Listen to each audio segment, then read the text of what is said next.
Hello, beautiful souls. Welcome back to this magical space of intuition, energy and divine guidance. आज हम बात करने वाले हैं एक बहुत ही इंटरेस्टिंग और ऑफन कंफ्यूजिंग टॉपिक पर. Okay, reverse tarot cards. ना ये अब रिवर्स टैरो कार्ड्स क्या होते हैं? ठीक है, जब भी हम रीडिंग करते हैं तो कभी कभी कोई उल्टा कार्ड भी आ जाता है. उल्टा कार्ड का मतलब ये सीधा कार्ड है, ये कार्ड ऐसे आ गया. ठीक है, तो इसका क्या मतलब हुआ? ओके, अब जब भी आप और तुरंत दिमाग में आता है एक क्वेश्चन, ये क्या मतलब रखता है? अगर ये रिवर्स में आ गया तो क्या ये नेगेटिव साइन देता है? But beautiful souls, reverse cards हमेशा नेगेटिव नहीं होते. उनका एक एनर्जी फ्लो थोड़ा अलग होता है, इनवर्ड, हिडन या फिर स्लो मूविंग होता है. ठीक है, आज हम स्टेप बाय स्टेप समझेंगे कि कैसे रिवर्स कार्ड्स को फील करना है और इंटरप्रेट करना है इंट्यूटिवली. ओके, जैसे कि आपको पता है कि tarot cards all about intuition, तो इंट्यूटिवली कैसे फील करना है वो आज के वीडियो में समझेंगे स्टेप बाय स्टेप. ओके, तो चलिए स्टार्ट करते हैं. अब और समझते हैं कि रिवर्स कार्ड रिवर्सल की जो मीनिंग होती है वो एक्चुअली में होती क्या है. ठीक है, ओके. सो रिवर्स कार्ड का जो मतलब होता है वो सिर्फ उल्टा कार्ड नहीं होता, ये एक एनर्जी शिफ्ट है. पहला चीज, अपवर्ड कार्ड एनर्जी को आउटवर्ड फ्लो करता है, रिवर्स कार्ड एनर्जी को इनवर्ड फ्लो करता है. ठीक है, इंट्रोस्पेक्शन पहली चीज है. Delay, block from the main energy. Okay, जैसे कि फर्स्ट कार्ड ले लेते हैं, sun card. This is the sun card. Okay, अगर ये पॉजिटिव है जैसा कि आपको भी सीधा दिख रहा है, ओके, तो this means happiness, clarity and confidence. Okay, लेकिन अगर यही कार्ड इस तरह से आ जाए तो that means temporary doubt, low energy and clarity का डिले. ठीक है, कि मतलब जो आपको क्लैरिटी मिलेगी थोड़ा सा डिले हो सकता है आपको क्लैरिटी मिलने में. ठीक है, अब जो रिवर्स कार्ड होते हैं वो नेगेटिव नहीं बल्कि डिफरेंट फ्लो ऑफ एनर्जी होता है. कभी भी ये डरना नहीं चाहिए कि अरे नेगेटिव कार्ड आ गया तो मैं क्या करूं. डिफरेंटली फ्लो करती है एनर्जी. टैरो एक वाइब्रेशन लैंग्वेज है. जब वाइब्रेशन स्लो होती है तो कार्ड्स रिवर्स में आते ही आते हैं. अगर आप मतलब सिर्फ अगर आप ये सोच रहे हो ना कि मैं अपराइट कार्ड्स ही रीड करता हूँ या फिर करती हूँ, तो भी वो अगर एनर्जी स्लो है तो नेगेटिव कार्ड आ ही जाता है. I don't know from where but आता है. ओके, नाउ रिवर्सल्स में भी 4 टाइप की एनर्जीज होती हैं, जैसे अपने पॉजिटिव वाले में पढ़ा था. ओके, तो फर्स्ट होता है आपका ब्लॉक या फिर रेजिस्टेंस. दूसरा होता है आपका इनर वर्क या फिर रिफ्लेक्शन. तीसरा होता है आपका डिले या फिर slow progress. And fourth one is shadow aspect. ठीक है, तो हम सबको समझेंगे एक एक करके. चलिए स्टार्ट करते हैं अपने ब्लॉक या फिर रेजिस्टेंस से. ओके, कार्ड की जो एनर्जी फ्लो करती है, ओके, उस पर उसको कोई रोक रहा है. मतलब जो भी एनर्जी है वो जो फ्रीली फ्लो करना चाह रही है वो एक ब्लॉकेजेस के फॉर्म में रिप्रेजेंट कर रहा है. Okay, now take a example. it will be easy for you to understand. Okay, now this is the ace of cup. बहुत प्यारा सा कार्ड है, बहुत पॉजिटिव कार्ड है. लेकिन अगर यही कार्ड ऐसे रिवर्स में आ जाए तो दिस मीन्स कि हार्ट, आपका जो इनर सोल है वो हील होना चाहता है. ठीक है, पर आप इमोशंस को सप्रेस कर रहे हो, अपने इमोशंस को बाहर नहीं आने दे रहे हो, बहुत दबा के रख रहे हो अपने इमोशंस को. ओके, अभी मैं इसको ऐसे रहने दे रही हूँ क्योंकि आपके माइंड में वो मीनिंग रिपीट होगी बार बार, automatic. Now the inner work या फिर रिफ्लेक्शन, दूसरे टॉपिक पे आते हैं. अब यहाँ पे जो रिवर्स एनर्जी का इनवर्ड मीनिंग है, ठीक है, जो चीज बाहर नहीं आपके अंदर आपको समझनी है, आपको चेंज करना है, तो उसका एग्जाम्पल्स ले लेते हैं कार्ड से। That is the hermit, this is the card of introspection. लेकिन अगर यही कार्ड रिवर्स में आता है तो दैट मीन्स कि आप इंट्रोस्पेक्शन को अकेले जो आप एनर्जी को एंजॉय करते हो, आप उसे अब अवॉइड करने की कोशिश कर रहे हो, आप अवॉइड कर रहे हो, खुद को डिस्ट्रैक्ट कर रहे हो, डिस्ट्रैक्शंस के तरीके खोज रहे हो अलग अलग जरियों से। शांति मिल नहीं पा रही है आपको, आप पीस ऑफ माइंड सर्च करने गए थे और आप डिस्ट्रैक्ट होके आ गए हो। ओके, नाउ अब डिले या फिर स्लो प्रोग्रेस।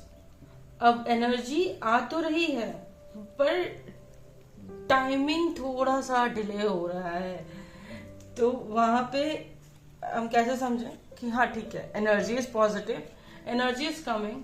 अब ऐसा नहीं है कि कार्ड रिवर्स हो गया तो इसकी एनर्जी खराब हो जाएगी, नहीं, तो थोड़ा सा डिले हो जाएगा। आप जो कंट्रोल, आपकी जो एनर्जी फ्रीली फ्लो हो रही थी आप उस एनर्जी को आपने कंट्रोल करके रखा हुआ है। एक डायरेक्शन नहीं मिल पा रहा है प्रॉपरली कि किस डायरेक्शन में मूव किया जाए, और यूनिवर्स आपके पेशेंस का टेस्ट भी ले रहा है। बहुत बार ये भी होता है कि यूनिवर्स इज टेस्टिंग यू कि आप उस चीज को लेकर के लायक हो या नहीं हो, ठीक है। नाउ दिस शैडो एस्पेक्ट, अब ये क्या होता है, this is something interesting. Cards आपको एक हिडन साइड दिखाता है कि आपकी जो ब्लॉकेजेस, आपका फियर, आपका ईगो, आपका अटैचमेंट, वो किस साइड पे जा रहा है। तो उसके लिए बहुत ही ब्यूटीफुल कार्ड है, that is the lovers card. Okay, लेकिन अगर यही कार्ड अगर रिवर्स में आ जाए, पॉजिटिव मीनिंग के लिए आप मेरा पॉजिटिव टैरो का वीडियो देख सकते हो, जहाँ पे मैंने आपको फुल गाइडेंस दे रखी है, फुल कोर्स के उसमें, तो वहां पे आप चेकआउट कर सकते हो। लेकिन लवर्स कार्ड अगर रिवर्स में आ जाए तो क्या करना चाहिए। लवर्स कार्ड अगर रिवर्स में आता है तो इसका मतलब हो जाता है कि आपके इमोशनल इम्बैलेंस चल रहा है, इमोशनली आप स्टेबल नहीं हो, ठीक है, आप सामने वाले पे डिपेंडेंट हो गए हो। This is the independent card, but आप डिपेंडेंट हो गए हो, आपकी चॉइसेस थोड़े से टफ होने स्टार्ट हो गए हैं। और दूसरी चीज, आपके लिए जो नेसेसरी चॉइसेस है ना, आपके लिए जो डिसीजन, जो काम बहुत ज्यादा इंपॉर्टेंट है, आप उसे डिले कर रहे हो या फिर उसे आप अवॉइड कर रहे हो। सो दिस शोज लवर्स का रिवर्स कार्ड जो होता है, डिले, ऑटोमेटिक डिले शो करता है ये, ठीक है। नेक्स्ट जो आप यहाँ पे सीखने वाले हो, आपको ना इसके छोटे छोटे एलिमेंट्स पर भी आपको गौर करनी चाहिए। तो विजुअल्स के थ्रू आपको क्लूज बहुत अच्छे मिल जाते हैं। ओके, तो जब भी आपको कोई रिवर्स कार्ड दिखता है तो उसकी स्टोरी, इसके सिंबल्स चेंज हो जाते हैं। देखो, क्या कोई एलिमेंट गिर रहा है? ओके, ठीक है, पहला सवाल, क्या कोई एलिमेंट गिर रहा है? क्या बैलेंस उल्टा हो गया है? क्या लाइट या डायरेक्शन शिफ्ट हो गई है? अगर आप कोई भी चीज सीधा रखते हो, ठीक है, मान लो एक वन ग्लास ऑफ वाटर है, उसको आपने सीधा होल्ड करके रखा हुआ है, लेकिन अगर आप उसको उल्टा कर दो, ग्लास भरा हुआ, तो आपको ऐसा वो पानी नीचे गिरेगा ना। तो वैसे ही वो कार्ड्स है, अगर आप उसको कार्ड को अगर उल्टा कर दो तो वो इमोशंस या फिर जो भी कार्ड का मीनिंग है वो रिवर्स फ्लो करता है। ओके, नाउ यहाँ पे आपका जो ये स्टार कार्ड है, ठीक है, अपराइट में this shows hope, faith and healing, ठीक है, भरोसा, ट्रस्ट और खुद को हील कैसे किया जाता है वो बहुत स्ट्रांगली शो करता है ये। नाउ स्टार कार्ड ही अगर रिवर्स में आ जाए तो दैट रिप्रेजेंट्स पानी नीचे जा रहा है, एनर्जी आपकी ड्रेन हो रही है, आपका जो भरोसा है वो कहीं ना कहीं आपके हाथों से फिसलता जा रहा है, आप ट्रस्ट नहीं कर पा रहे हो चीजों पे।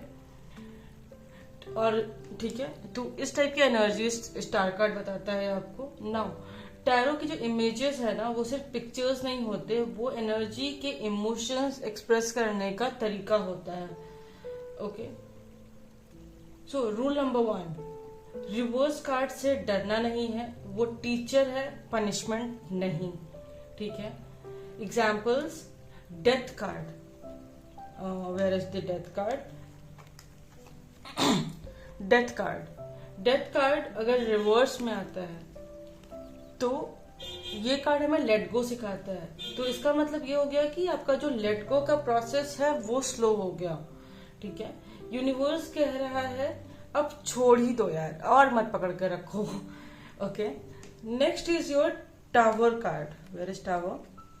टावर कार्ड अगर रिवर्स में आता है तो सिचुएशन आपकी कंप्लीटली कोलैप्स तो हो गई है, और अब एकदम परफेक्ट टाइम है आपको उसी सेम सिचुएशन को वापस से रिबिल्ड करने का, वापस से अपनी पूरी फाउंडेशन पे काम करने का, अपना स्ट्रक्चर वापस से पूरा कंप्लीटली बिल्ड करने का। और इस बार ध्यान रखना है कि आपकी जो फाउंडेशन है वो स्ट्रांग रहे। ओके। ओके। सो जब भी रिवर्स कार्ड्स आए तो अपने दिल से पूछो, क्या ये कार्ड्स मुझे, ये जो कार्ड आया है ये मुझे क्या सिखाना चाहता है? किस एरिया में मुझे फ्लो रिस्टोर करना चाहिए? कौन सी एरिया में मुझे काम करने की जरूरत है? इंट्यूशन हमेशा जवाब देता है आपको, कभी फीलिंग के थ्रू, कभी किसी सिंबल्स या फिर सिग्नल्स के थ्रू। ओके। इंट्यूशन का जो डेफिनेशन है, ओके, इसका सीधा सीधा मतलब होता है कि जैसे पॉजिटिव, जैसे अपराइट कार्ड्स की मीनिंग हमें लर्न नहीं करने होते हैं, सिर्फ बेसिक मीनिंग समझना होता है, उसके बाद हमारी इंट्यूशन ही काम करती है। बिल्कुल उसी तरीके से रिवर्स कार्ड्स में भी मीनिंग्स को आप मेमोराइज मत करो, जस्ट फील करो उसका टोन, उसकी हैवीनेस, उसकी कामनेस या फिर एंजाइटी। देखो कार्ड्स में कि कौन से कार्ड को देख करके आपको ब्लॉकेजेस या फिर रेजिस्टेंस फील हो रहा है, कौन से कार्ड को देख करके आपको कामनेस वाली एनर्जी मिल रही है, एक रिफ्लेक्शन या फिर डिले की एनर्जी आपको दिख रही है, कामलेसनेस की एनर्जी दिख रही है, क्या कहीं एंजाइटी तो नहीं दिख रही है, कहीं आपको लेट गो का साइन तो नहीं दिख रहा है। ओके। एक छोटा सा टिप है, अपनी आंखों को बंद करो, just close your eyes and imagine करो कि कार्ड की एनर्जी आपके अंदर फ्लो कर रही है। क्या वो हैवी है, स्लो, या फिर आपको सॉफ्ट लग रहा है? ठीक है। यही आपका इंट्यूटिव मैसेज होगा। Okay. So just try to, आज प्रैक्टिस करके देखना, एंड प्लीज कमेंट सेक्शन में बताना कि आपको कैसा फील हुआ। Okay. Now you can come, अभी आप इतना तो सीख गए कि आप अपराइट कार्ड्स को और रिवर्स कार्ड्स को कंबाइन करके भी देख सकते हो। तो चलिए एक एग्जांपल भी ले लेते हैं। Okay. Then reversal upright cards जो होते हैं साथ मिलके एक डीप डाउन स्टोरी क्रिएट करते हैं। फॉर एग्जाम्पल आपका ये card night of cup and queen of shorts. Okay, एक second. Knight of Cup is upright and Queen of Swords is reversed. Okay. तो यहाँ पे मैं जैसे कि मैंने बोला कि अब आप इतना सीख गए हो कि आप उसको रिवर्स और अपराइट दोनों करके रीडिंग कर सकते हो। तो नाइट ऑफ कप यहाँ पे और क्वीन ऑफ शॉर्ट्स यहाँ पे कंबाइनली क्या बता रहे हैं? इमोशंस एक्सप्रेस कर रहे हो आप, पर आपकी कम्युनिकेशन ब्लॉक्ड है। आपकी कम्युनिकेशन जो है, जो भी आप बात करना चाह रहे हो, आप बोलने कुछ और जाते हो, बोल कुछ और आते हो, और फिर इस बात पे आपके झगड़े हो जाते हैं। ठीक है। ओके। सो जो रिवर्सल टोन को मॉडिफाई करते हैं या फिर डिले, हिडन ट्रुथ या फिर एनर्जी रेजिस्टेंस को जोड़ देते हैं। ओके। तो ये होता है आपका रिवर्सल और अपराइट के कंबाइंड मीनिंग। ओके। अपना रीडिंग स्टाइल चूज करना ना बहुत इंपॉर्टेंट होता है। कुछ रीडर्स रिवर्सल्स यूज नहीं करते हैं, वो सिर्फ अपराइट कार्ड्स की एनर्जी से ही रिवर्सल सेंस फील कर लेते हैं। ठीक है। Both are valid. अगर आप बिगनर हो तो पहले अपराइट से अपने इंट्यूशन को बिल्ड करो, फिर धीरे धीरे रिवर्स रीडिंग्स भी एक्सप्लोर करना स्टार्ट करो। 1 कार्ड, 2 कार्ड, 3 कार्ड, वही सेम प्रोसेस कि आप रिवर्स कार्ड भी जनरलिंग कर रहे हो एक एक करके, बस कार्ड्स को समझने के लिए, not for the learning purpose. Okay, फिर धीरे धीरे आपको रिवर्स कार्ड्स की मीनिंग भी समझ में आने स्टार्ट हो जाएगी। ओके, टैरो का जो गोल है वो एक्यूरेसी नहीं, अलाइनमेंट होता है। ठीक है, आपकी एनर्जी से टैरो आपको अलाइन कर देता है। ओके, एंड प्लीज रिवर्स में कौन सा कार्ड आया था ना, जैसे हमने पॉजिटिव कार्ड्स के साथ में किया था, अपराइट कार्ड्स के साथ में, बिल्कुल उसी तरीके से जनरलिंग करना स्टार्ट करो। कौन सा कार्ड रिवर्स में आया था, क्या फील हुआ आपको, और फिर उसके बाद में उसका जो मैसेज है वो फिर रात में सोने से पहले आप चेकआउट करो कि वो कितना सही था। Like 8 of pentacles is the very positive card for the money, hard work. But अगर ये रिवर्स में आता है तो आपकी जो एनर्जी है ना वो कहीं ना कहीं स्टक हो गई है, आपको समझ नहीं आ रहा, बट आपकी एनर्जी कहीं ना कहीं पे स्टक हो गई है। सो नेक्स्ट वीक का जो मोटिवेशन लूज हुआ, इसके लिए कार्ड सही था। ठीक है, जितना लिखोगे ना आप उतना ज्यादा आप कनेक्ट कर पाओगे। तो स्टार्ट करो लिखना। आपने अपनी कॉपी और पेन बनाया है या नहीं एक अलग से, प्लीज मुझे कमेंट सेक्शन में बताइएगा। जितना लिखोगे ना आप उतना ज्यादा कनेक्ट करोगे रिवर्स कार्ड से। रिवर्स कार्ड भी एक विस्पर की तरह होता है जो अपराइट से थोड़ा अलग होता है। Okay okay, so remember, always remember beautiful souls, reverse card एक यूनिवर्स का जेंटल मैसेज होता है। ठीक है, वो कहते हैं slow down, reflect and heal. डरो मत, थोड़ा स्लो होगा प्रोसेस लेकिन आप ठीक हो जाओगे। ठीक है, तो जस्ट रिलैक्स, बुरी चीजों को छोड़ दो, एंड जो ग्रोथ का सिंबल है ना उसे पकड़ के रखो। ठीक है, ग्रोथ वाले पार्ट पे अपना काम करते रहो, बस ध्यान रखो कि हाँ यहाँ पे ब्लॉकेजेस आ रहे हैं तो मुझे इस चीज को ठीक करना है। ओके, टैरो कभी पनिश नहीं करता किसी चीज को लेकर के। आपको ये सोचने की बिल्कुल जरूरत नहीं है कि अरे ये नेगेटिव कार्ड आ गया तो यूनिवर्स मुझे पनिश कर रहा है, नहीं, कुछ नहीं। वो सिर्फ एक ट्रुथ दिखाता है लविंगली, ताकि आप उस पर काम कर सको, आप उसको ठीक कर सको। ठीक है, सो ब्यूटीफुल सोल्स, जब हम नेक्स्ट टाइम जब भी आप कार्ड्स को रिवर्स कार्ड को रीड करो या फिर रीडिंग करते टाइम पे अगर आपके कोई रिवर्स कार्ड्स आ रहे हैं तो बिल्कुल डरना नहीं, जस्ट क्यूरियोसिटी फील करना कि अरे रिवर्स कार्ड क्या बताने की कोशिश कर रहा है। Okay, ask your deck what truth I am ignoring, ऐसा कौन सा सच है जो मुझसे छूट रहा है, जो मुझे समझ नहीं पा रही हूँ या फिर पा रहा हूँ। ऐसी कौन सी एनर्जी है जिसके साथ में मुझे अलाइन होने की जरूरत है। ठीक है, because tarot speaks through energy not direction. ठीक है, एक एनर्जी के थ्रू बात करने की कोशिश करता है, तो आप जितने क्लियर क्वेश्चंस आप डालोगे ना उतना ज्यादा आपको क्लियर आंसर्स मिलने स्टार्ट होंगे। तो एनर्जी कभी भी सिर्फ अपवर्ड नहीं होती, कभी कभी इनवर्ड भी होती है। ठीक है, तो हमें कभी कभी खुद पे भी काम करने की जरूरत होती है। The answer is never outside, there are always within you. आपके अंदर ही आपका जवाब होता है, जो आपको टैरो रिफ्लेक्ट करता है एक रियल फॉर्म में। ठीक है, जो सबकॉन्शियसली आपको फील होता है और रीडर आपको उसको डिकोड करके एक नॉर्मल लैंग्वेज में आपको बता रहा होता है। तो यहाँ पे अपना सेशन हम एंड करते हैं, मिलते हैं नेक्स्ट सेशन में बहुत ही जल्दी एक नए टॉपिक के साथ में। तब तक के लिए stay aligned and stay tuned.